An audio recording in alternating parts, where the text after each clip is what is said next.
পশ্চিম ত্রিপুরা জেলা পরিষদের 17 নং ওয়ার্ড থেকে ভারতীয় জনতা পার্টির প্রতীকে প্রতিদ্বন্দ্বিতা করছেন উত্তম দাস। বাড়ি বাড়ি ভোট প্রচারে যাচ্ছেন এবং ব্যাপক সাড়া পাচ্ছেন বলে জানান। যদিও এই 17 ওয়ার্ডের ত্রিমুখী প্রতিদ্বন্দ্বিতা হচ্ছে, অর্থাৎ কংগ্রেসও তাদের প্রার্থী দিয়েছেন, পাশাপাশি সিপিআইএমও তাদের প্রার্থী দিয়েছে। তবে প্রচারে দেখা যাচ্ছে না তাদের ময়দানে একাই দাপিয়ে বেড়াচ্ছে বিজেপি প্রার্থী উত্তম দাস।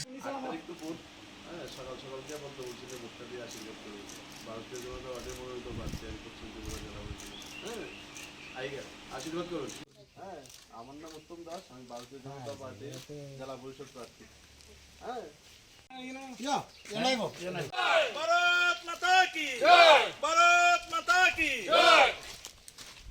আসলে ত্রিস্তর পঞ্চায়েতে ভারতীয় জনতা পার্টির পশ্চিম ত্রিপুরা জেলা পরিষদের 17 নং আসন থেকে মনোনীত প্রার্থী। আমার নাম উত্তম দাস। বাড়ি বাড়ি প্রচারে বেরিয়ে মানুষের ভালো সাড়া পাচ্ছি এবং মানুষের স্বতঃস্ফূর্ততা দেখে আমি নিশ্চিত যে বিরোধীদের জমানত জব্দ করে ভারতীয় জনতা পার্টির মনোনীত প্রার্থী আমাকে নির্বাচিত করবে জনগণ।